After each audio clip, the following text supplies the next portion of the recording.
April 7th, Wednesday night, as we are in the middle of, I believe, an 8-day stretch of WWE producing some kind of original content for us here on this massive, crazy WrestleMania and NXT TakeOver week. It's the Wrestling Inc. podcast all across the Wrestling Inc. social media platforms. Thanks for staying up with us, or thanks for listening to us Thursday morning, if that's what you're doing. We appreciate it. I'm Justin LaBar, alongside the Blueprint, Matt Morgan, and from Forbes.com, he is Alfred Konuwa. Gentlemen, how we doing? Good. That's how I'm doing. A man of just one sound effect. Doesn't need any other words to describe it. No, because Raj is squeezing 2 shows out of me, and I don't like it. For the same price, right? Yes. All right, well. So we got AEW Dynamite tonight. Of course, this is the last night, mind you. These two programs are going to be going up head-to-head on Wednesdays. We have AEW Dynamite tonight, NXT TakeOver Night 1. NXT will be moving to Tuesdays next week. So the final time, Matt, that we have to do this. But TakeOver Night 1, we'll go ahead and start with NXT TakeOver since it is kind of like the bigger built show. It's their WrestleMania, so to speak. So, Alfred, do you want to go ahead and jump us in? Absolutely. NXT TakeOver Stand and Deliver Night 1 kicks off with Nita Strauss. She played Shinsuke Nakamura out in that great entrance at WrestleMania 34. She plays a national anthem, electric guitar version, very clean, very smooth. And we immediately get into our first match of the night, Kushida versus Pete Dunne. This match did all kinds of stuff. It starts off submission. We get joint manipulation, turns into a slugfest and a brawl. The finish comes when Kushida has basically been selling his hand because of all the joint manipulation. So he hits Pete Dunne with a right hand and hurts himself. Then Pete Dunne steps on his hands, and we get the bitter end for the clean win. Pete Dunne beats Kushida. What did you think about this match, Matt? Awesome. This was freaking awesome, this match. Everything about it, psychology was all Pete Dunne's psychology. Like, he's one of my favorites to watch because his ring psychology is superb. He's wrestling in a day in an era in which it's all spot. And while he could still do all that stuff, he tells these incredible stories. He paints really good portraits out there that is very easy to understand. He works a body part, which is generally always the fingers and hand, but it never gets old. I love watching the joint manipulation. And Shawn Michaels predicted this could be the show stealer of the night easily. I don't think they disappointed in that, quite frankly. And that's really saying something, because this pay-per-view was friggin' good, I thought. Really good. But the whole pay-per-view as a whole, by the way, definitely delivered, in my opinion. But this match itself, what a hell of an opening. Like, this opened the show. That's how amazing this card was going to be for the rest of the night. But one last thing about this, that I wasn't really a big fan of Kushida in the beginning, for the longest, quite frankly. But he's definitely grown on me, and they kept him strong, believe it or not, even though he lost. That's an important takeaway. He was on the offensive, doing something offensive when he got hurt, which protects him with this loss. Yeah, this look, how you start a show is, especially on these big time shows, how you start a show is just as important as how you end it. There's no shame in being the opener on these kind of things to go out and set a tone. No. And Alfred, you said it perfectly in your recap. This was built around being like, okay, who's the masters of the technical wrestling? And when we did, like Matt said, we got the joint manipulation, we got some technical stuff, but yeah, then it escalated into a slugfest, which did allow us to see a new side of Kushida. It did allow him to be more than a cosplay, guy that I'm still trying to figure out. He had fire. Pete Dunne. I don't know if this is the plan originally. It's obviously it's crazy times in wrestling. I don't know if this was the original plan for him come take over for this, but nonetheless, you knew that they wanted him to get a win. It feels like they have something they're building him for. So, yeah, excellent start for this takeover. Yeah, I just love the idea that it's about the best wrestler in the world, and I was afraid they would just do a straight submission as if best wrestler in the world means one thing, and they did all kinds of different stuff. This felt like a greatest hits for both guys as to what all they can do in the ring. There's a lot of range from both guys, from high flying to technical, so it was exciting in a number of ways, I thought. Yep. Then we get our next match. So this is a Gauntlet Eliminator, 6-man Gauntlet Eliminator. We start off with Swerve Scott and Leon Ruff. Then in comes Bronson Reed. We get a scary German suplex spot. It was a double German suplex. Leon went way high in the air and landed on a high angle, but he was fine. And then Cameron Grimes at one point tries to give money to Swerve Scott, so they're working together for a little bit. We get Dexter Lumis goes in there. He has a scary landing when he gets his leg caught up in between the ropes, but he's fine. And then LA Knight comes in, cutting a promo. And this is when the pinfall starts. So it basically comes down to Swerve Scott and Bronson Reed. And we can get into everybody who was beaten later. But Reed takes a crazy bump on the apron. He kicks out of a 450, and then he comes back, fires up, and hits a big splash for the win. I mean, I thought Swerve Scott and Bronson Reed were fantastic in this final 2 match. They were. I just don't agree with the finish. I don't see it with Bronson Reed. I don't. Am I supposed to say I'm impressed because he's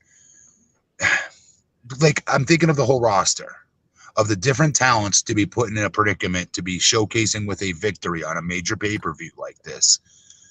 They obviously like him. That's a given.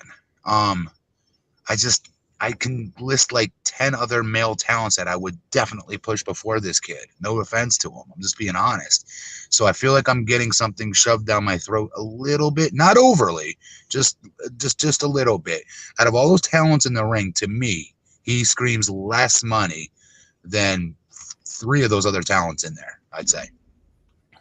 Yeah, this see, I do like Bronson Reed, but I will agree, and I mean, I'm happy for him and what have you. And I know I've said this before. I like big guys that can move like him. But I will say, yeah, I kind of like everybody in this match. But the 2 that I like the most, the 2 that I see the most potential for in this moment now, LA Knight and Cameron Grimes. And even though they haven't been booking LA Knight off the start to be so, they're the 2 that I. Really quick, I would throw Swerve Scott in there ahead of him too. By the way, they just don't book him right. Yeah, I mean, I like all of them. So I like all of them, but like Bronson's not the one I like the most. So I kind of felt like when Grimes and LA Knight were out of there and when they weren't even part of the final 2, I was like, like I don't know. But again, I like. They did well, but I know what you're saying, right? It's like when they came to the final 2, I was like, yeah. And let me just run down real quick the pinfalls that happened. It was Swerve Scott beat Leon Ruff. Then LA Knight got a pinfall over Dexter Loomis, and he was choked out after he was eliminated, and he was eliminated by Bronson Reed. And then Swerve Scott beat Cameron Grimes, and then Bronson Reed beat Swerve Scott. Yeah, I mean, I was pulling for Swerve Scott at the end there, obviously, but like I said, I don't see that much money in Bronson Reed. I really don't. I'll be curious to see what kind of a match we get with Bronson Reed and Johnny Gargano. That'll be to see what Johnny. I mean, Johnny has proven he can work with anybody, so I'll be curious to see what it is. It'll be a super simple match. Big man, little man match is one of the easiest matches to work and put together. So Johnny's gonna put together a frigging masterpiece. I'll guarantee it. He's gonna be bouncing all over the ring for him. Yeah, and big man. No, big man, little, but but I think it's even easier predictable when the big man is the heel, but that's not the case here. So that's what I want to see what Johnny does. Johnny hitting the ropes, boom, eating tackles with big man standing in the middle. That kind of booking. Overall. Well, I was just going to say to your point, Justin, that Johnny Gargano just worked a similar type of situation with Keith Lee in those series of matches, and even Dexter Loomis when he was a much more babyface. And I thought he made great adjustments. And I think there's even more problems with a guy like Bronson Reed, given how athletic he is, and how the top rope stuff that he likes to do. So I think this should be a pretty promising match. We get Walter versus Ciampa. Ciampa's back to his trunks, his DIY style trunks. He's selling his right hand. Is the story of this match. Is Walter has hurt his right hand because he accidentally chopped it on the announce table. They're just beating the hell out of each other. This match, both with the live crowd and the piped-in chants, gets fight forever, and this is awesome chants. The finish came where Walter hit a German suplex on Ciampa, and then Walter also became the first person to ever kick out of the fairy tale ending. And then he followed up with a big right hand and a chop with his injured hand after the German suplex and beat Tommaso Ciampa clean. I'm okay with that. And I like not the driver. I'd say I'm probably in the back seat. Yeah, I'm in the second bus seat if you will, of the Ciampa fan bus, if you will. I'm not driving it, but I am for Walter. Dude, like, he is so good. He is so impressive. I can't believe the kid that I saw at 18 versus what he is today. He's a full-grown man. He is a man, and I don't know how to say it. When I watch him work, I believe he is saying, fuck this work business. I'm here to literally kick your ass. Get your guard up. I believe it. And I wrestled. I'm from the business, right? I know it's at work more than anyone, but I believe everything that dude does. God, he's impressive. Yeah, I agree about Ciampa, and then it's kind of the same thing with Walter. You know, they had that mentality. It's the same thing you see with Sheamus, so on the main roster, and it's always fun when you get two guys that are going to go in and going to hit hard, because this is the match that I was most looking forward to actually coming into this night. And the funny thing about it is it's the match I was most looking forward to. It's the match that I thought was the most predictable, and I think part of it's because I believe Walter's actually promoted for tomorrow's NXT UK in a title match. So I was like, well, he's not dropping it. But even knowing that, I was like, I just want to see how they get there because it's going to be an ass kicking. It delivered. A little interesting that they also went with the whole selling of the hand, because it was a great story of Walter and how lethal his one hand is, and then the injury to it. Now he's only got one hand, but coming right off of Pete Dunne and the joint manipulation, I was a little like, that's. I was okay with that. Yeah, I mean, it's not a show breaker. It's just something that, like, not often you see that. What Justin's referring to is you're supposed to watch each other's matches. If you're working a body part, you're supposed to pick a different body part than what the fans just saw, because there's only so much offense you could do to the back. There's only so much offense you could do if you're the heel working the abdomen. There's only so much offense you could do if you're the heel working the baby face's left leg. There's only so much you could do of each body part. So you try to switch the body parts per match if talent actually knows what the hell they're doing. And usually, yeah, but for this, I was okay with it, because I also would make the argument, Justin, when we watch real sports, what the heck? You guys still see me? Yeah. Oh, sorry about that. In real sports, right? If somebody gets injured, nobody's there to say, wait a minute, the guy who just got up to bat last time, tore his knee running the first base, and now there's another one that this happened to. Something's fishy here. You know what I mean? We don't look at it that way. Yeah. I don't know. I was okay with it. Yeah, and I was more or less bringing it up in the sense of it's unusual, and especially in a WWE produced world. You're right. Where things are pretty sterile. You don't normally see that, but Pete Dunne makes a habit. It's part of his gimmick to do joint manipulation. And I guess Walter, his hard hitting is a big part of his gimmick. So I mean, it's not out of place. It's not like both guys, not like both matches randomly decided to work the knee. So a few super chats here. Stella Justin Lopez, Walter doesn't perform, Walter kills. Hey.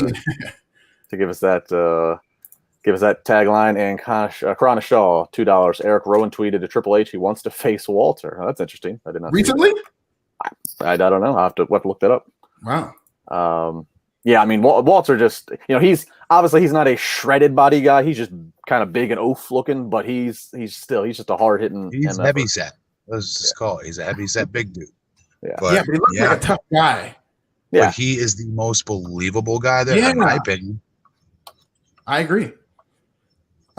We get another promo for this little dog tease. The little dog runs up to the owner, which turns out to be Frankie Monet. A lot of speculation that is Taya Valkyrie, who owns the dog. I believe her name is Frankie. So Frankie Monet, and the tagline is "See you next Tuesday," which implies she's going to be a real dog owner. Coming to NXT next Tuesday, gentlemen. Hey guys, thought I was going to say it, didn't you? I was like, he's not going to go there. I thought you were just going to say. I thought you were just going to say she's going to be a real. See you next Tuesday. That's a good way to promote their move. I like that. Are Raj's young Dunne right now? It just went right over their head. Yeah, we'll see you next Tuesday. What's wrong with that? What do you guys think about Taya Valkyrie coming to NXT? How do you think that's going to go, Matt? Great. I hope so, at least for her. I hope she's earned this. She's worked very hard to get to this point. She lived in Mexico. To go move to Mexico or Japan for anything, let alone wrestling, is, in my opinion, you immediately earn my respect, because you're sacrificing so much to do that. And she was over there quite a while in Mexico. I did a AAA Mania. That's where I met her for the first time. I was like, "You're Canadian and you're, wait, what? You live here?" She's like, "Yeah, I've been here for like years." And I was really impressed by that. And she stayed there even long after that. And then she finally got her chance with Impact. I thought she did a great job there. And I think she's a star. I hope they book her accordingly, but the jury's still out. We'll see.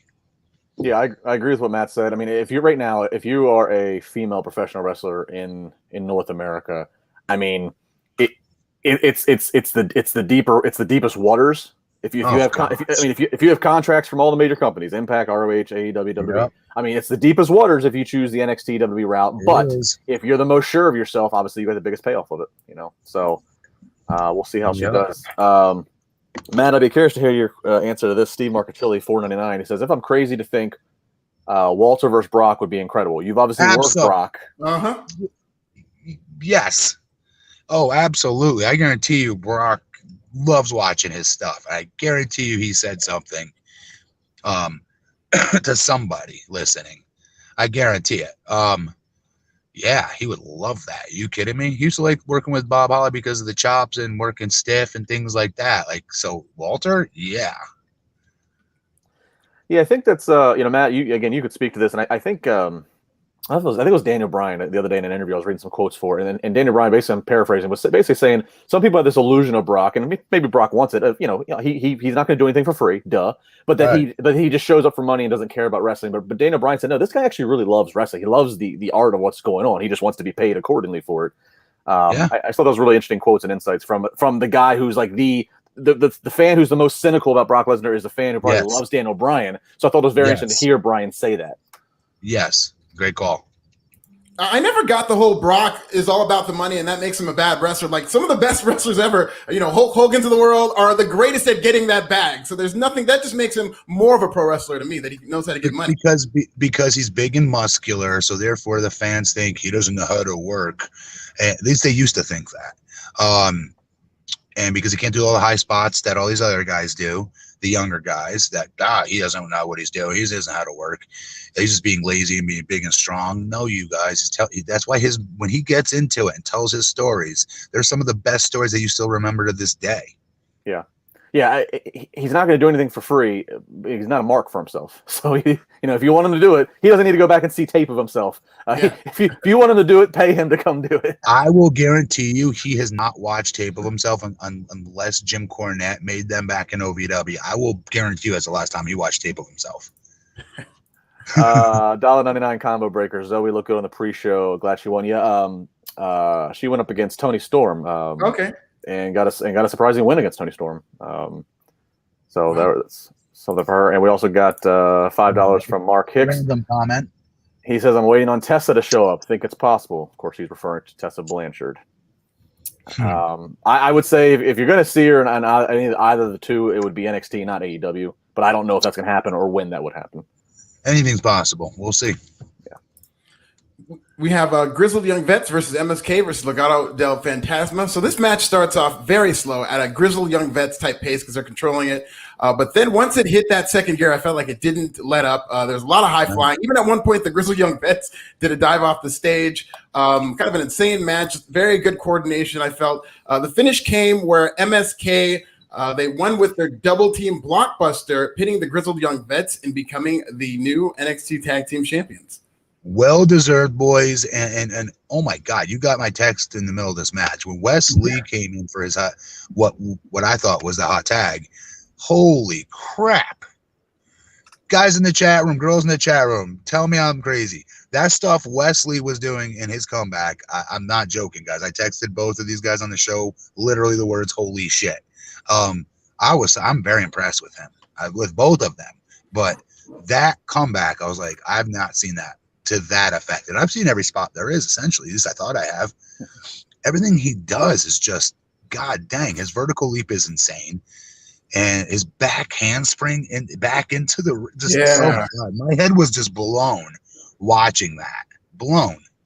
Yeah, fans, for your blueprint barometer, Matt did text us that, and Matt's not a regular texter during the shows. Yeah, off Morgan. Right. So if the phone goes off and it's him, and it's not, and he's still doing the show tonight, it's not him saying, "Hey, schedule's changed," and he's got this comment about this guy that he's name dropping on the TV. It's like, wow, this has impressed the blueprint. Yeah.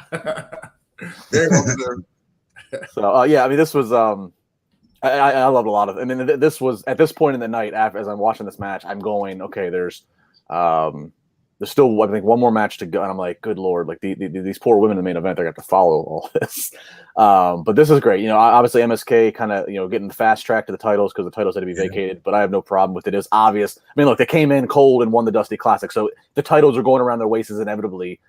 Just maybe this just Right. passes it by 4 or 6 months. But yeah, I'm very okay with excited. Yeah, absolutely. Me too. Absolutely. Right. Very excited. Let's be clear. You put over, young grizzled vets, but what about what the hell they call it? How do you say it? Yeah, Legado del Fantasma was great in this match too. Right? They had a lot of good stuff in this match.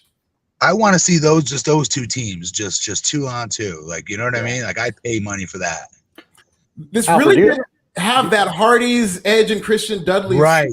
Where you had the high flyers, you had the brawlers and the grizzled young vets, and then you had the in-betweeners with Legado del Fantasma who could do a little bit of it all. This was really I really liked how they kind of made that connection here. And for fans going like, oh man, you just don't cheer for the high spot guys, and all they do is and you complain all they do is high spot, and you want more psychology and more body language and character. Watch Delgado how do I say it? Legado del Fantasma. Phantasma. Yeah. Watch his facials, especially. Their facials are spot on. Guy kicks out of their stuff, watch their facials. Watch how they sell it. They're the whole package, if I'm being honest with you. They could do everything. And I think they do everything really well. Yeah, and Raul Mendoza and Shima Joaquin Wilde, they look good too. And a good note to take away from this, I believe that MSK, I think they pinned Grizzled Young Vets. So of course you got Phantasma. Yeah. So Phantasma, they have the say, look, we should be number one contenders. She didn't pin us. Yeah. So we got more of this hopefully coming from some of those guys that are involved in that. Yeah. 40, I don't know the currency, but thank you. Saying the Young Bucks and Kenny Omega was same in New Japan Pro Wrestling. I'm guessing he's saying the same as your compliment about MSK, maybe? He's saying the same storyline because they're running it back. Maybe too. I don't know what he's saying. I hope he's not insinuating like I didn't follow the Young Bucks and Kenny Omega in New Japan. Like he's the one wrestling fan. Not sure. Cornered the market on watching their matches somehow. I hope that's not. I don't think it's. We'll get to it when we get to AEW point. But thank you for your super chat, anyways. Yes. We get to our main event. It's Raquel Gonzalez versus Io Shirai. So this match starts out with a lot of striking and brawling to the outside. Then it gets pretty crazy. Io Shirai ends up doing a top dive from the top of the skull on the stage at NXT TakeOver. Io Shirai then hits her moonsault on Raquel Gonzalez, and Raquel kicks out, becoming the first person to ever kick out of Io Shirai's moonsault. Gonzalez flips her inside out with a clothesline, finishes her off with a one-arm powerbomb, and your new NXT champion is Raquel Gonzalez. Awesome. Champion. Yeah, this did deliver, by the way. This did not get overshined by the matches beforehand. Because they did a good job of building to this match, I thought.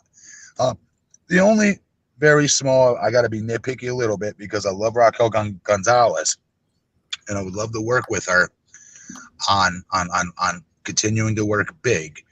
The other part of continuing to work big is how you celebrate when you win the championship. She was all over the place, and I get to trust me, guys. I'm not that big of a mark for myself that I can't. I understand that it's an emotional moment. Trust me, I get that. You gotta shut it off. They always say, "Well, what do you mean, Matt? You're supposed to, show if you have real emotion in something. Shouldn't you want to show it?" Okay, yes, unless there's one rule of thumb that you're booked as a giant. If you're booked as a big man or a big woman or a giant or a shit-kicking monster, no, you gotta reel it back in just slightly. It should be holding this title, and like Brock, start headbutting that motherfucker. Gig yourself, you know what I mean? Look like an animal, or better yet, damn right, this is my title. What else did you think was gonna happen tonight? Are you guys out of your mind? You actually thought this sawed-off midget pissant was gonna beat me? Are you out of your mind? Like that attitude. Right? That's as much charisma as I would put on it. Everything else has got to be like, of course I was going to win. What are you, nuts? Like that should have been it. Not like, oh my God, I did it. Oh my God, I did it. Oh my God, so my hard work has paid off and I finally did it. No, you're a monster. You're a monster. This was already in the cards for you because you're the biggest badass in that division. And again, what did you guys think was going to happen here tonight? You know what I mean? Like that attitude, because it works with the character. And when I see her defend that title, a la a Brock Lesnar, for example, you would never see Brock doing that. The craziest it ever got for Brock was at the top of the cage versus Undertaker. Hell in a Cell, I believe, of him headbutting the title and whatnot. That's as emotional as I've ever seen him. And I'm not saying you have to be Brock Lesnar or carbon copy. I'm just saying you got to constantly keep it up here, staying in character, especially in a moment like that. And I'm being incredibly nitpicky for the record, because this match was a 10 out of a scale of 10.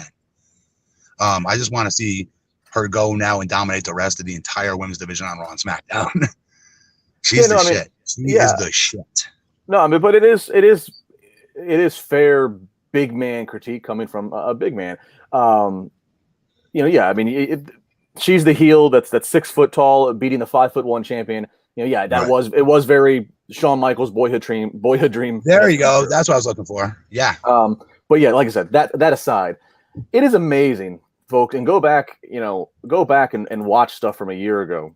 It is absolutely amazing how much Raquel has improved in 12 months. That's why she's the bleep. She's done this so quickly. Yeah, and again, this match was in a tough spot to have to main event what was just a solid show. There was no weak spot in this show, really. No. Again, nitpicky stuff, but no weak spot. But I thought that they did a good job. They stayed within a lane, and what I mean that is, look, Raquel, she's gotten way better in 12 months, but she still has more growth to go. But I thought Io did a great job. Some of the selling that she did for Raquel, some of the flipping and flopping. So this match accomplished that, the big babyface spot off the skull at the entranceway. Yeah. This did a lot of things, and they kept making sure to make a point of how long Io's had the title, so that's not being forgotten. That even though she lost it, this is a huge end of an era. So kudos to her, even more kudos to Raquel for knocking her off. I think everything that needed to be done was done here. And keep in mind, this is a 2-night event, so night 1 needs to end with something important, a title change. But there was no big mystery attack. There was no new person showing up, because they need to leave room for night 2 to be able to excel. I was okay. I thought that was a very good exclamation mark at the end of the pay-per-view. Yeah, title change, right? Yeah, title change. Sorry. Yeah, I like. Yeah, Antoine Fair, $5 says Gonzalez win, and looking that good made Vince's eyes go money. We got another one here, I believe. Tom K, $2 says Io Shirai call up ? It's that season we always see right after Mania. There's always some changes. So that kind of thing would title changes certainly signals that. We'll see. And Christian S, where does Io go now? Stay in NXT or does she go to Japan? I don't think. Is her contract up? I don't know. I haven't heard that it is. So guys, the title's not a real thing. It's not a real thing. She can still be a very successful star without being the NXT champion. What are you talking about, Matt? The title is her visa. She just got it ripped up and has to go home. Terrible. I got to run inside real quick. I'll be right back. Okay. So what did you think about NXT TakeOver as a whole, Justin? Again, as a whole, for the first night, I thought it was just rock solid. I kept waiting for there to be like something that was going to be like just a slow cool down, and there wasn't. Like I said, every critique that we really can, I think, realistically pull out is prefaced with, this is a nitpick. Whether it's the Matt's celebration, you just won a world title, or whether it's what I said earlier about, okay, they worked the hand in 2 of the first 3 matches. That's nitpicky stuff, but overall, everybody that was supposed to get over. Again, we talked about the Gauntlet stuff. You got a lot of players in there, so it's like, who truly is your ranking and who goes where. But again, that's a nitpick. They're all good. Yeah. Let's give it a score though, 1 to 10 though, Justin. What are you giving it? Yeah. I'm gonna say that show was an 8.5. I'm gonna give it a 9. Yeah, I was gonna say the same thing. 9. Okay, I guess I'm got like a really tough. I'm a tough grader. Guys, I was really the middle of the sandwich, if you will, the middle of this show. I was really impressed with. Yeah.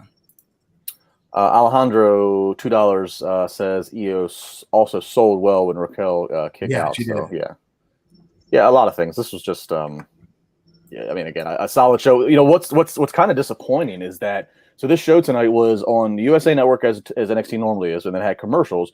Or you could watch commercial free if you already are signed up and subscribed to Peacock, and you just basically get to just continue seeing the action during the commercial break. But we're not going to. This was one of the best NXT shows they put on since being on Wednesday nights. But we're not going to know the true viewership, at least by the scale of how viewership's normally given to us in these Wednesday Night Wars, because a portion of the audience is on Peacock, and and these streaming services don't normally give you any kind of specific data. All the most they do is say such and such was the highest ranked thing in the month of April. So we won't really get the true numbers, at least based upon the scale that we've been getting numbers in this Wednesday Night War. So, but right, AEW. So that was NXT. All right. So over to AEW Dynamite. They are live, back to being live tonight. And we kick it off. They got Hangman Page coming to the ring. He's going to have a singles match against Max Caster, who's, of course, out doing a rap. Anthony Bowen's by his side with the boombox. This match, Hangman definitely having to play the numbers game here. He's got a 2-on-1 situation. They're trying to cheat. We got boombox trying to be used. Ultimately, a chain is given to Caster. He ends up using the chain, but that would not be enough. Still, falsely there. Hangman's still not going to be put down, even with the chain and the cheating. Ends up hitting the buckshot lariat, and then a moonsault, and then a moonsault, and then buckshot lariat, and then gets a cover. 1, 2, 3. Hangman Page grabs some beers and walks through the stands. Tosses a beer to IWC Wrestling's Andrew Palace was in the crowd there tonight, and they made a point to say today's National Beer Day. So how fitting that the Cowboy gets to drink some beer after winning a match. This was good. I'll be honest. I've got to go back and I've got to watch it again because my eyes were glued to Pete Dunne doing his thing. Yeah, mine too, but with the exception of Caster's rap where he says, "Platinum, the flyest in the air, catch you slipping like Joe Biden on the stairs." And then he also said, "Check your thug process. I'm dancing with the devil like I'm Lil Nas X." So very, very timely, topical references from this young man. Very timely.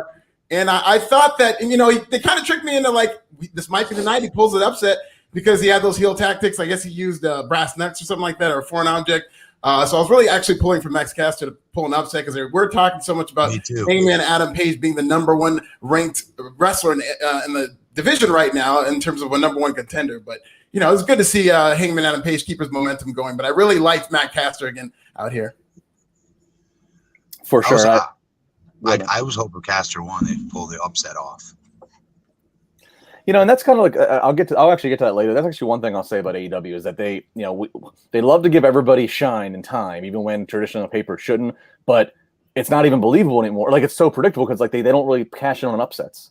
They give the underdog all kinds of shine, but the underdog never gets a win. So it's kind of like I'm like, all right, now you just wasted my time with a longer match when it should just be shorter, feature the stars, big moves. But I know that's very 1987 thinking of me.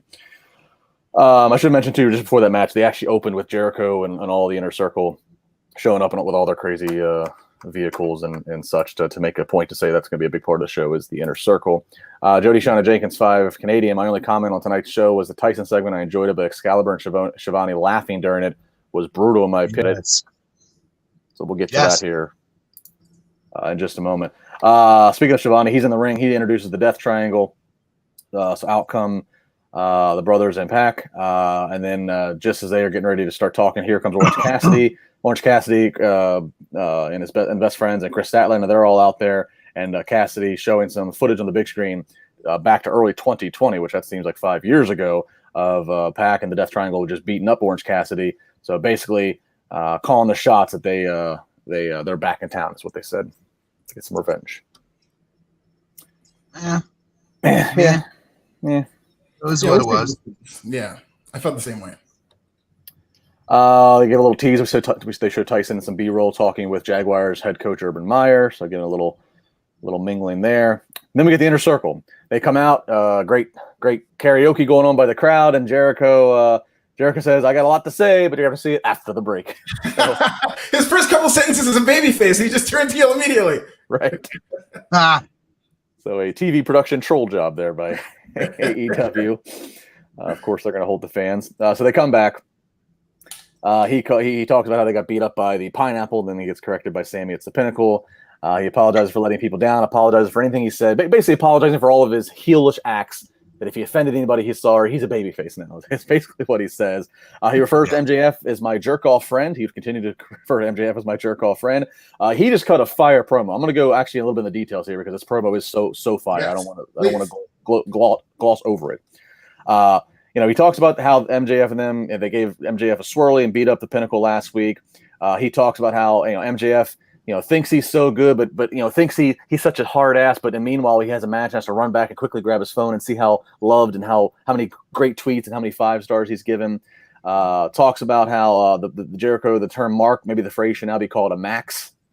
He continues to say how he's surrounded himself with sour men. He says, "You call Tully Blanchard the greatest mind in the wrestling business? Tully Blanchard's a third-string 4 horseman who's somewhere between Ole Anderson and Paul Roma." He then goes, that was freaking awesome, by the way. But continue. He then goes, FTR. He goes, yeah, they are one of the best tag teams. I get that. The only problem is I can't tell which one's which because they're so interchangeable. And then goes to Shawn Spears. He goes, Shawn Spears, he apparently has upside. I've never seen it. He goes, the only thing I know about Shawn Spears is a decade ago he called my phone when the Fed released him and he wanted to know what he should do next. So just continues just to roast the Inner Circle with some obvious, work shoot type comments that gets everybody going, ooh, and basically says that we are coming for blood and that on May 5th, the next pay-per-view, it's going to be Pinnacle versus Inner Circle in a blood and guts match. If I was Shawn Spears, I would make my own promo for Twitter, Instagram, and Facebook. Social media, you got to answer that back.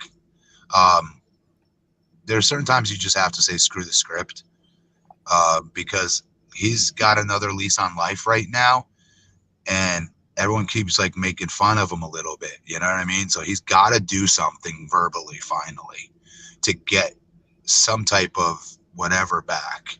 I mean, granted, the whole group does, but I thought he got it the worst because that was a shoot comment, right? Although there were some other good lines, but that one's close to home. You know what I mean? So I don't know. If I was Shawn Spears, I'd be cutting a promo right now from my Twitter or some shit like that against Jericho, just to get fans talking. But this was good. This was good. Great promo. Just, again, I'm going to argue the Pinnacle is supposed to be the top established and the new heel group of this company. And once again, they were treated like toilet paper. Chris Jericho is a very big star, huge star. And when he jabrones all of them that way, that doesn't make them. I'm sorry, that doesn't make them. Think about what the art of the promo is if you're a baby face, right? You cut your promo as a baby face about what's going to happen when you get your hands on these dastardly heels that cheated to do whatever they did to you as to why you're cutting the promo to begin with. So this was a babyface promo after you just kicked the crap out of them, completely chumped them out. And then you come out and verbally chump them out? This is terrible booking. Well, we will get to some more in a little bit. We will see the Pinnacle and the Inner Circle again. Matt, so when Jericho's cutting a promo like this, and we all know that fans, especially in this day and age, they love it when again it looks like it's a big shoot. When you're when you're Jericho, when you're the veteran, when you're the guy that's the leader of the locker room, well, not leader of the locker room, but you're the veteran, and you cut a promo when you're blurring the lines and you're using some real stuff like this. I mean, do you go to them and say, I'm going to say this, or do you just go out and say it and you just talk about it later? So they'll say that they didn't, but they did, I'm sure. I'm hoping for poor Shawn Spears' case.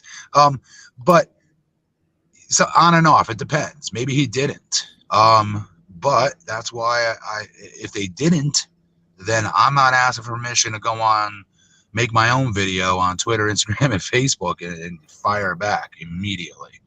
But again, he's supposed to be the babyface, the most over guy in that company by far. It's Chris Jericho. He's a megastar, right? He's supposed to be helping spread the whatever you want to call it, the Jericho dust, as it were, right? And helping getting these other talents over that are lesser known than him. He just buried all of them.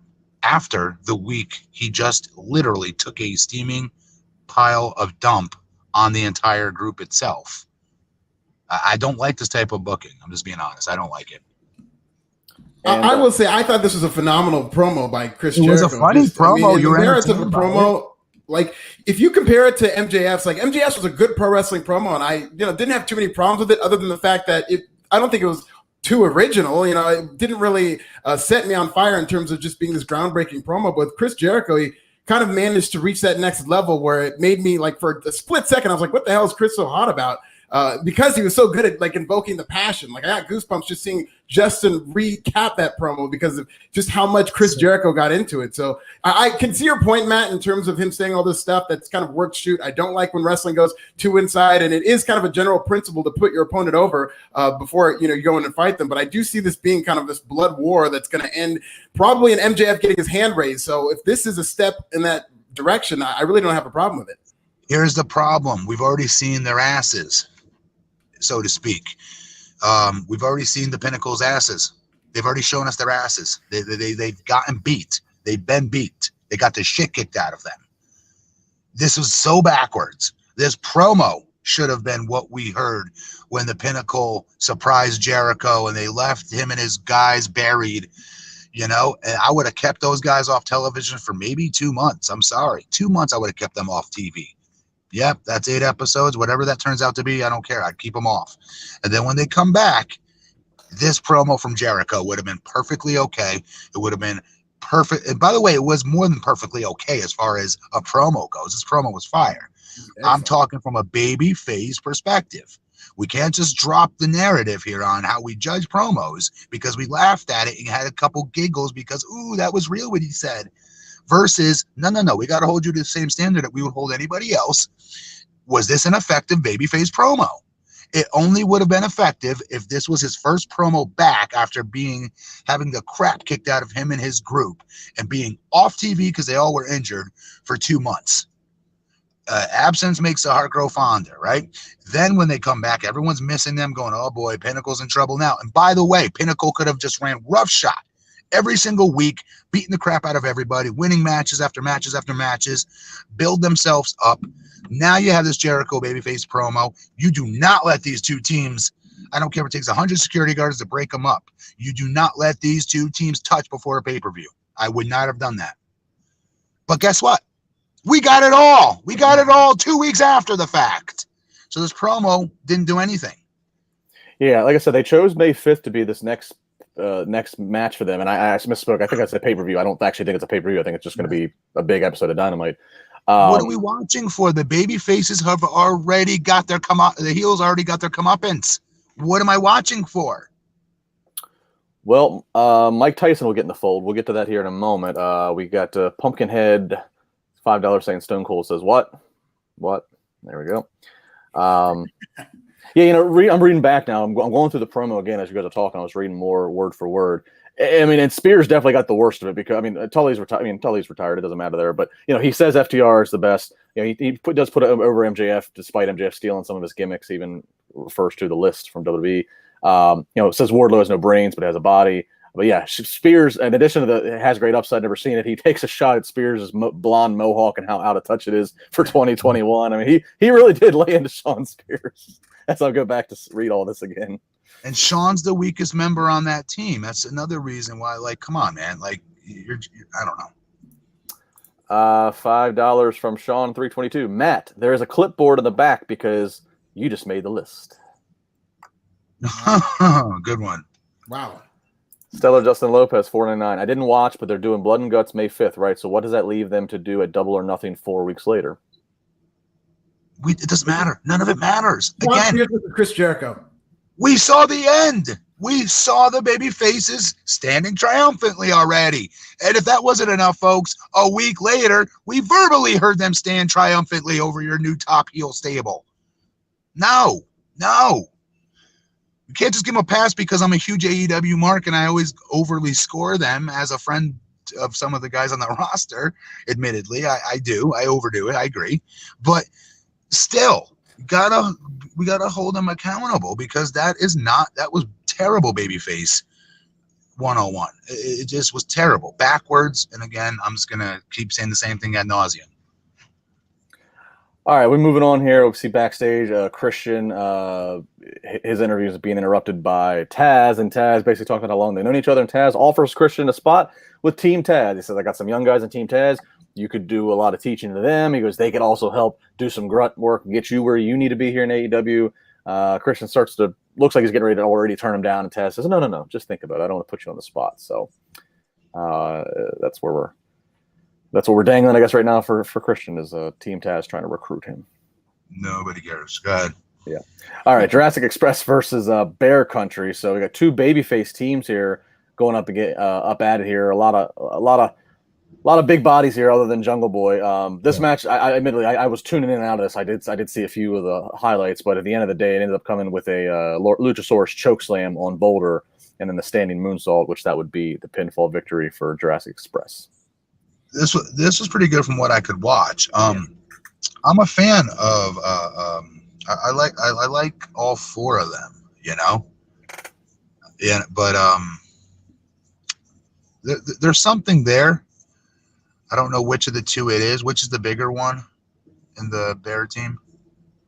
That might be Bear Bronson. I can Bear Bronson. Maybe that's it. The bigger of the two. Like, there's something there with him. I like it. I like him. Yeah, he's pretty. He's good. The other one is too, but this one has much more size to him. He's more believable with certain things that he could do, and there's athletic as hell. Hate to see him take a loss on national television with not many matches under their belt on their national TNT channel. I know they're always on dark because I watch it, and they do win.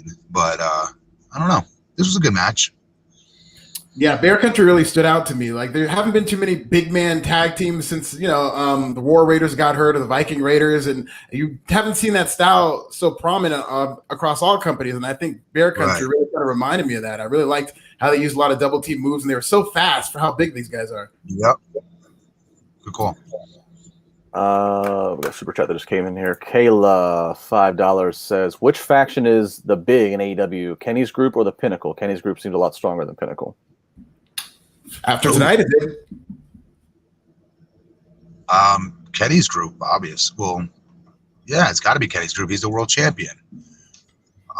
But it is supposed to. Maybe I'm wrong, but when Pinnacle first took over, I don't know about you guys, I got goosebumps from that. I was like, this is a new formation of the Four Horsemen without being called the Four Horsemen. Yeah. This is awesome. They're going to freaking take over this company. They're going to build them for week after week after week. And it just got all thrown out the window. And again, it's MJF who eats the biggest crap sandwich in all of this. Their most biggest potential star on that roster is MJF. He already is a star. But I mean, as somebody that's going to carry that company, he's right for the next 20 years if he decides to stay there that long, is him. I would just be so much more careful with how I book that kid. Jody Sean Jenkins, 5 Canadian. I agree with Matt about the factions. It's during times like these when you really have to ask yourself, what would DOA do?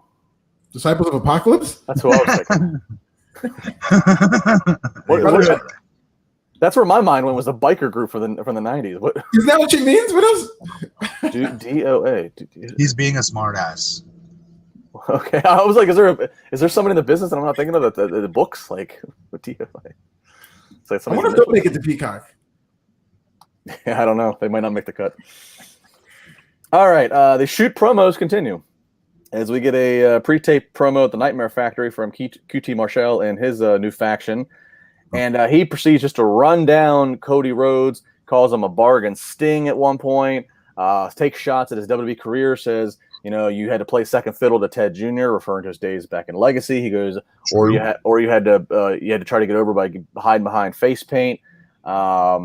Then you got to come to your own company, and you got to and surround yourself by a bunch of vanilla midgets, so you could actually be the star you always thought you were. Just takes some shots at Cody, and then proceeds to put over the three guys around him in his stable. So this was good. I love this promo. Yeah, I mean, they had the task of getting me interested in three guys that I couldn't care less about, because they haven't had the chance to do anything. And I had that on audio, and I was watching NXT, and it just caused my attention to go over there. So for these three guys to kind of divert my attention from a pay-per-view, I just like what they had to say. I thought it was very simple. They didn't, stretch too far, and I like this a lot. Now, here's an example of work shoot where that works. He's the heel. Yeah. He's the heel doing this. We all know the payoff's going to be eventually Cody standing tall and getting his just due and beating him. So therefore, it's okay. Baby faces, you try not to do the work shoot where you're making fun of the other person, when you generally know as a babyface you're the one that's going to end up at the end of the day going over after the angle, or at the end of the angle, more than likely.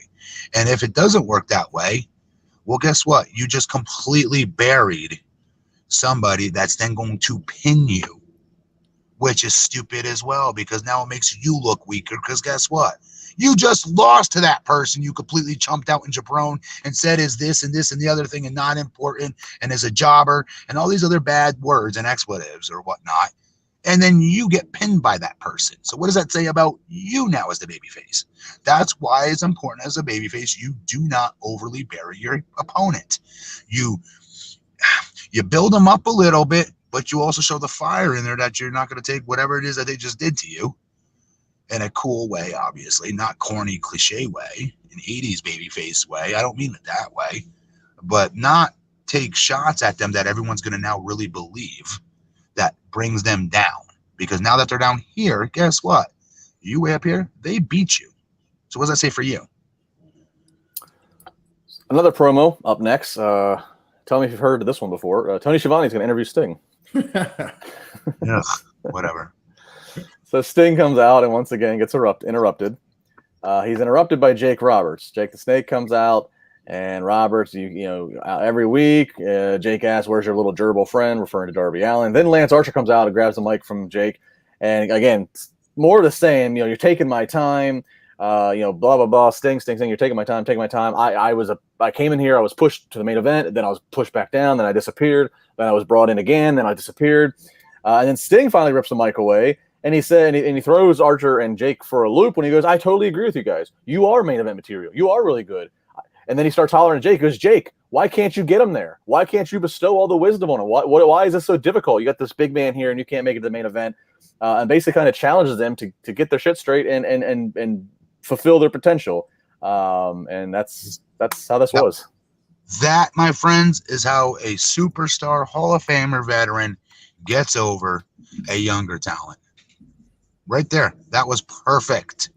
Lance Archer immediately shoots up because the Sting just said on record, he's a big star. He's a big deal. He is a main event talent waiting to happen. What the hell? What are you doing here, Jake, to cause it from not happening? So that immediately, all those months that we didn't see Lance Archer, where the hell is he? The company doesn't know what they're doing with him.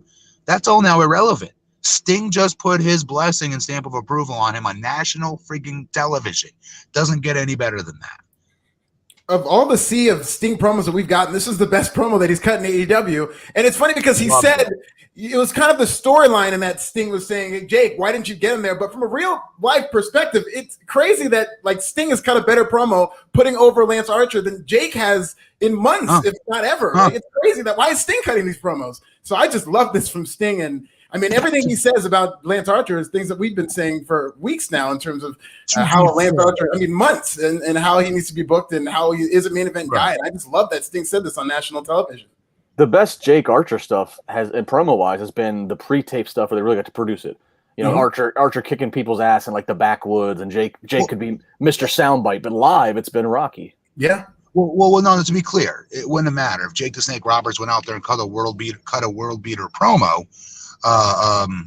Cut the next Austin 316 promo about Lance Archer. It wouldn't matter. He's his manager.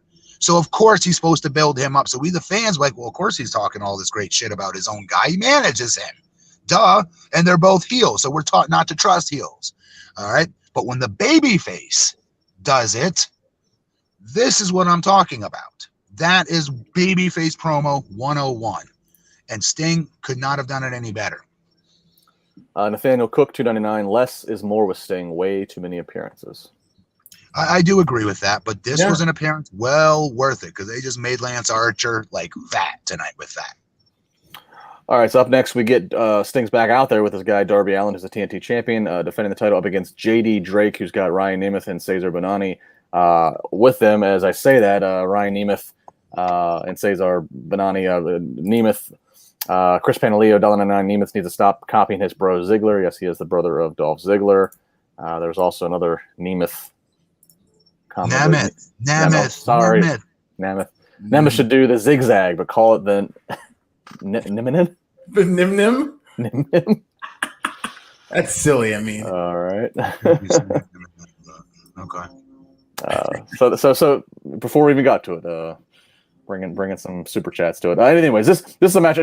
Darby Allin ends up getting the victory, obviously, but this kind of goes to what I've said in the past. AEW again, they love to give shine to guys. In this case, it's JD Drake, who are far lower down the pole, getting a shot to be on Dynamite. But this only works, I think, if every now and again the underdog actually gets a surprise victory. Otherwise, I think you're just wasting 12 minutes. I don't know. Yes. And especially with a smaller baby face like Darby. Because even though Darby's a huge star, physically speaking, it does look like somebody that's not as over as him, but let's say is built better than him and comes out of nowhere to wrestle. Like, we've never seen them on TV before. Physically looks like he can beat Darby Allin in a match. So with Darby Allin, I'd be very careful with how I booked him. I would not keep him in 12-minute matches versus people like this. That's for sure. It's more important that you protect him more than most guys on that roster, actually. And how you book him, got to have matches with him. He wants to defend his title and whatnot, right? But make the matches short when it's versus talents like this. Yeah, this match did nothing for me. Not for a second did I believe JD Drake was going to win this match. And I haven't seen too much of him, but he didn't impress me at all in the presentation of him. I just felt like, they kept saying that it's nothing too fancy. And that's essentially my takeaway from JD Drake. Just, not terrible, but nothing that'll drive me to a TV. So hopefully he's got some better stuff in tow. But I don't know why this guy came out of nowhere to be featured in this division, which is really built up. They're trying to build up that TNT title. So, dear announce booth, never say the words nothing too fancy here. Yeah, he kept saying that. Don't say that. Well, and he said not much presentation, not crazy about his presentation there, Alfred. Somebody in the chat room, James Potts, says JD Drake looks like Trevor Murdoch and Bob Backlund had a son. Yes. Sprinkle a little bit of Kevin Owens, too.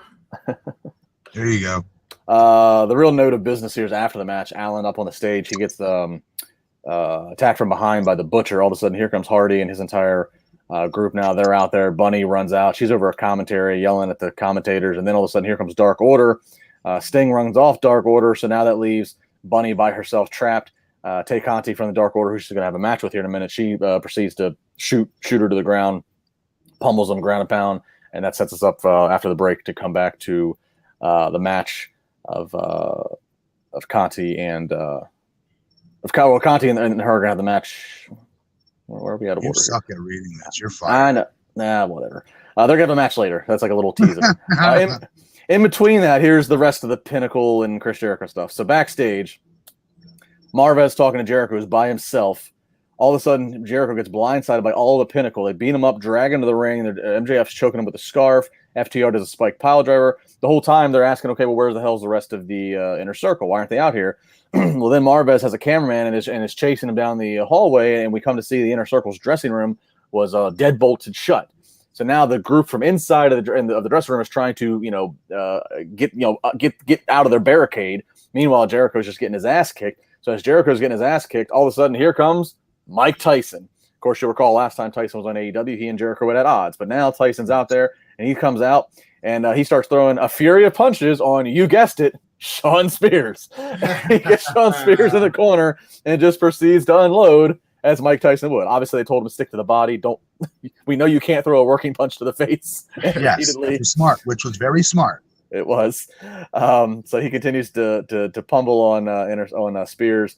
Eventually, Inner Circle does make it out there. So next week we are going to have Jericho versus one of the FTR members, and it's going to be everybody else is going to be barred from the ringside, and Tyson will be the special enforcer.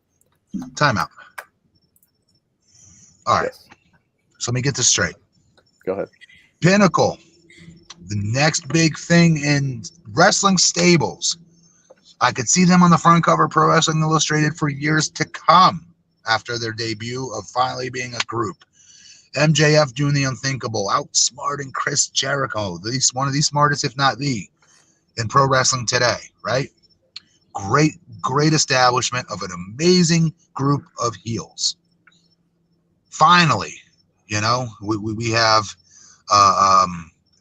what's the tag team's name? Come on, in Pinnacle. FTR. I always want to call them their other name. FTR, a throwback, if you will, of Tully and Arn, but in today's modern era, they're amazing to watch. Or some of my favorite acts to watch. Those two. They're finally in a group, in a gang, in a stable that it makes sense. It works. It says main event written all over this stable. They can't even get 2 weeks worth of heat on their baby faces. Chris Jericho and his stable, the Inner Circle.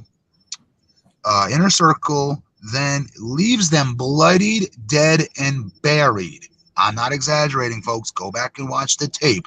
They were bloodied, and their lead, Ric Flair, if you will, was chocolate swirled in a toilet before being disposed through a Pepsi front glass window of a Pepsi machine, and then dragged out and thrown out like a piece of bleep. Literally, that's how he was handled, MJF, that night. All right. Followed then by this week, we get the follow-up where the babyface Inner Circle stable cuts these great Jericho cuts this amazingly funny, right? Very witty, very good, fiery promo, talking shit about their opponents, not building them up whatsoever, just continuing to wipe his tush. Yes, I said tush, with each and every one of those Pinnacle stablemate faces one by one throughout that promo. None of them get over from it. They just get buried from it. And then we get a little tease here. Maybe MJF finally did it. He outsmarted Chris Jericho by locking his stable in the locker room, bolted it shut. Finally outsmarted him again. They're getting heat on Jericho. It didn't last for 10 seconds before Mike Tyson. Why not Mike Tyson, right? Why not? Larry the Cable Guy must have been busy. I don't know. But Mike Tyson comes on out, just randomly starts beating up this new vicious stable. And then, oh yeah, by the way, the babyface stable does get out of the locker room finally, and we go off the air with that. This is the shit I'm talking about. This is terrible. So by my book, it's 3-1. Baby faces have absolutely owned this new heel stable. And I don't know why it doesn't irk more fans. It irks the crap out of me. Yeah, I mean, there's something to be said about the treatment of the Pinnacle, given how much heat they came in with. But again, I really enjoyed these two interplays tonight. I did think that Jericho was just going to get his ass beat, and I like the fact that there's a story as to why the babyfaces weren't coming down to save him. They got locked in their room. But, you know, AEW opted to have the babyfaces outsmart the heels and, you know, bust down the doors. And they did this in a way to where I was happy to see Mike Tyson come down and save Chris Jericho. I just thought it was such a out of left field way to come out here. It's weird because they both fought the last time they were in the ring together. That's the problem. Why is Tyson out there? Yeah, that is kind of contradictory, but it was, you know, it did come out of nowhere for me, and it did catch me by surprise. It all goes back to the same thing I'm trying to get to. Why are they so stuck in this lane of the Inner Circle has to shine more? I don't understand it. I don't. The Inner Circle is not impressive. It's just with Jericho, it is just Chris Jericho by himself. Pay for his matches every time. Love watching his stuff. Love his promos. Love everything about him. All right. The rest of them, man, no. It's Sammy Guevara. Okay, I take that back. Sammy Guevara. That's it. Jack does nothing for me. Proud and Powerful, whatever the hell their name is, doesn't do much for me either. It's not even debatable which of these two stables is better than the other. Which of these two stables has more potential as a group, not as singles, as a group of 4 or 5? It's not even debatable. The Pinnacle has better stars in it from top to bottom. Inner Circle only has Sammy Guevara. That is a breakout babyface waiting to happen. They need to let it happen already because he's a stud. And Chris Jericho by himself. The other 3, I don't care about, and I'm never going to. Yeah, back to the Tyson thing, I would have just preferred just to stick with consistency. I mean, because they never really did follow up on Jericho Tyson back in the summer. I would have rather the place for this. Well, I would have rather Tyson been the extra little nugget that MJF opens up his wallet and gets Tyson back here to help Pinnacle outsmart. Like it makes no sense as to why Tyson just showed up and bailed out Chris Jericho. There's no reason. That right there was better than what we saw tonight. Your idea right there, Justin, would have worked actually. It would have made sense. Yeah. But again, Pinnacle did not stand tall. They had a 5 with Tully, a 5-on-1 beatdown, and they couldn't finish the job. They look so friggin' weak. How don't you see this?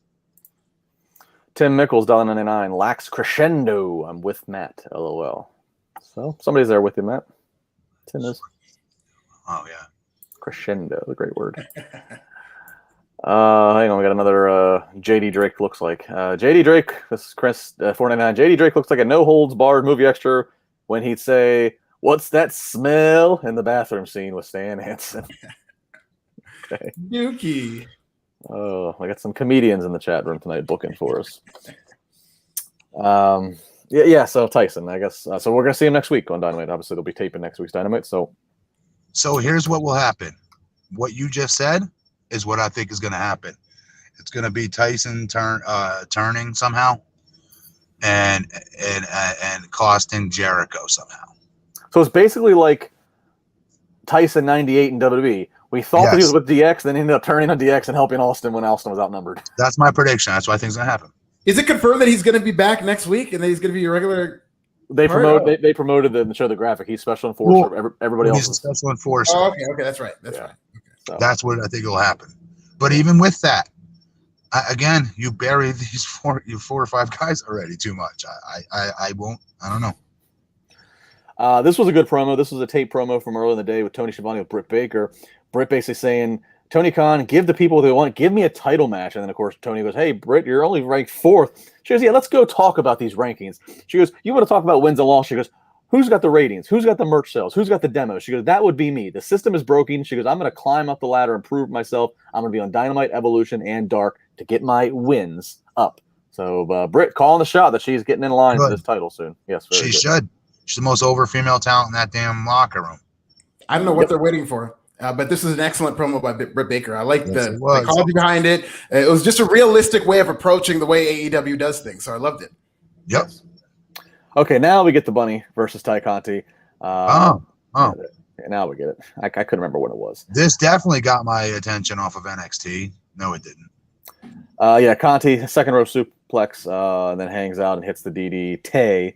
For the 1, 2, 3, so she gets the pinfall. So kind of a throwaway females match just before we go to the main event. It was a throwaway.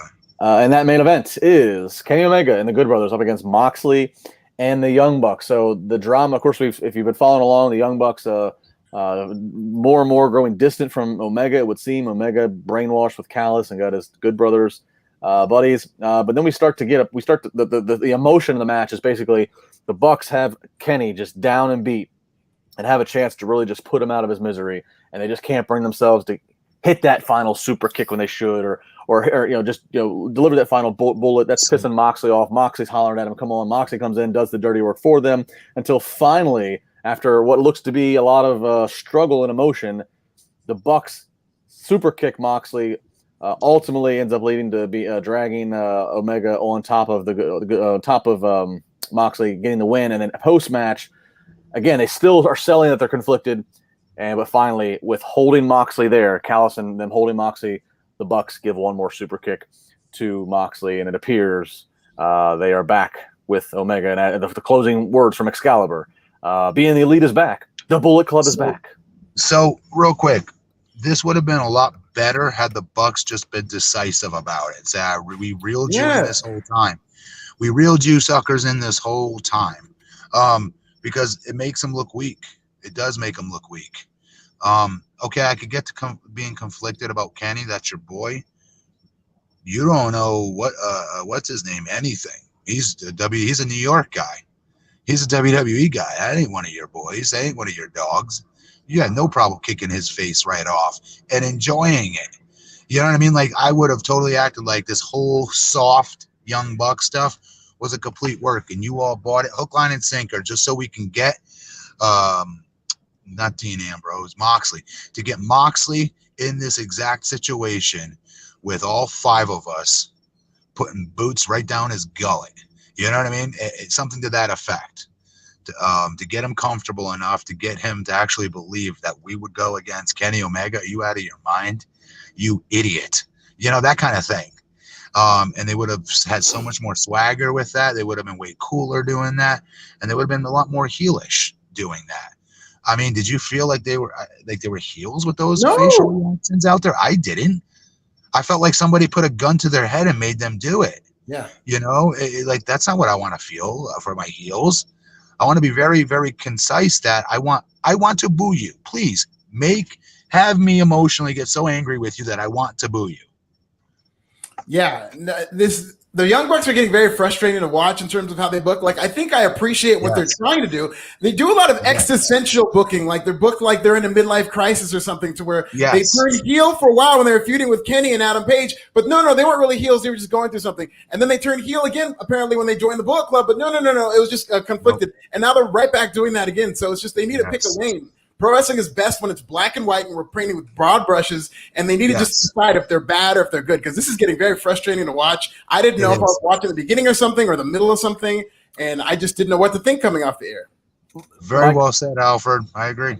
Yeah, what I was saying to myself as I watched this, and then it went off the air, is never mind what the Matt's critiques of Pinnacle Inner Circle the last 2 weeks, but just think about everything with the Inner Circle with MJF, and you knew that it was leading to something, but we did not know that it was leading to MJF having his own group. Like, how that went down, the way the Pinnacle was formed, it looked good.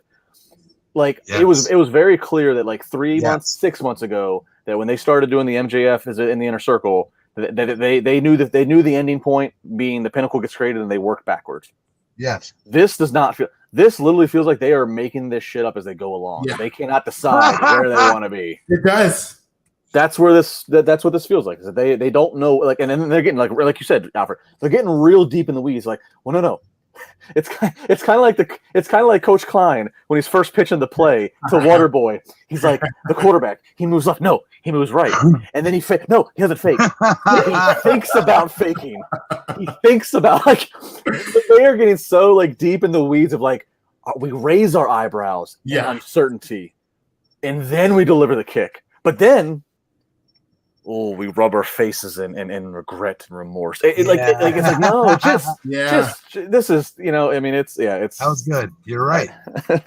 I don't feel this the way I'm supposed to feel this, but no.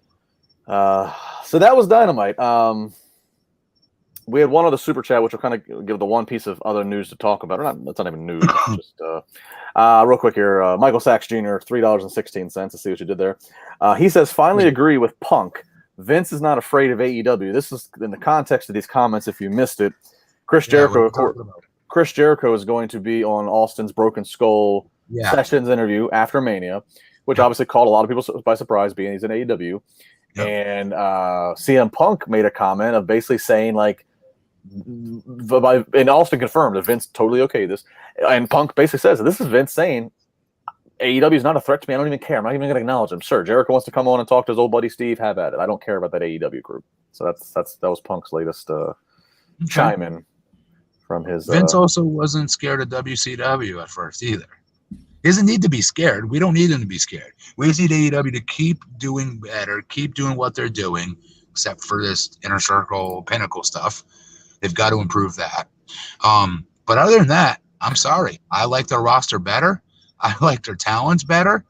I know that might sound crazy, but I enjoy the AEW show more than I do WWE. Well, Matt, you say Vince. Vince maybe he wasn't scared of WCW start, but it's funny because this ties back into something Bruce Pritchard just said the other day. If you think about like Mania 12 '96, Vince was doing the Huckster and the Nacho Man skits and the Billionaire Ted, making fun of WCW for having all the old people. He was already there. Yeah, what I'm saying, he was already at that point, though. He already knew who they were, and he did who they is. That was very different. But I'm saying the very, very beginning when NWA. I'm saying. Oh, okay, way earlier. Okay. Well, what I was getting at is Pritchard said the other day on one of his more recent podcasts. I thought it's interesting is he was talking about this that time WrestleMania 12 and that '96 time, and he said if in hindsight 2020 if they could go back. it would be not to acknowledge WCW at all. Don't acknowledge that Hall and Nash are going over there by doing fake Diesel fake. Don't even, because it gave credibility, it gave people reason to look over there. And so I almost wonder, now here we are 20 plus years later, they're potentially brewing in a new situation again. If the mindset is, we just absolutely are not going to speak their name or even utter anything about them. Well, I'll tell you, I don't think it means he fears them or not. Like, for instance, there was absolutely a mandate they couldn't say TNA. Absolutely there was when Hulk went there. Or 2 hours. Nobody for 1 second thought Vince was scared of TNA, Impact Wrestling. But there was absolutely a mandate you could not talk about that in interviews or anything of the like. I didn't take that as, oh, they're scared of us. You know what I mean? So whether this means this or this doesn't mean that, at the end of the day, Vince isn't scared of anything or anybody. Right. But that still doesn't mean a company can't come. I mean, I don't think we'll ever see it, but I hope we do. I think AEW will be the closest thing we'll ever have to seeing it happen. I hope so, at least. Yeah, I don't think Vince is scared of anything. I don't think it's a story that Vince is not scared of AEW. My concern would be if he just had toward him, or because pride comes before the fall. Like, yeah, Vince was not scared of WCW when they first got there, and he let Hulk Hogan go, he let Randy Savage go, Piper go. Then they came back and kicked his ass for 82 weeks, and it was really WCW's own self-inflicted wounds that hurt that company. So now here's a company with the right minds in place, and if Vince McMahon does not take them seriously, and they've got Chris Jericho, and they've got a lot of Vince's old stars who are now doing very well on television. If Vince takes that same attitude to a company like AEW, as long as they continue, like Matt said, to mind their P's and Q's and not screw themselves over, then Vince is going to have a whole nother problem on his hands and WWE's hands for generations to come. And worth noting about worth noting about the powers. Both Vince and Tony Khan's father made the top billionaires list that came out, I believe, today. So, Pumpkinhead, $5. If Vince wasn't scared of God, you expect him to be scared of AEW. Good point. Yeah, really. All right, guys, 1 to 10. What do you guys give tonight's AEW? Solid 7, 6.5. I give it a 7.5. I'll fall in the middle and say 7 because there's a couple promos, Brits and Stings, and ones that I liked. There's some good moments on the show. Well, folks, we appreciate you coming on out and joining us here on Wrestling Inc. NXT/AEW's podcast. I don't know. I'm just pretending I'm closing the show. Alfred, you're not closing the show. Alfred and I will be back tomorrow night for night 2 of NXT. Then Sunday morning, join me on Busted Open Radio, 10 a.m. with Mark Henry and David Greca. Then Friday night, join whatever crew's here for post SmackDown. And then Mania, Saturday and Sunday. I'll be back here, I think, with Alfred on Mania Night 1. So we got so much to go here in this crazy week. Hope you guys all stay up with us. It's going to be a lot of fun. For Matt, for Alfred, I'm Justin. Thanks for the super chats. Thanks for all the chats and the participation.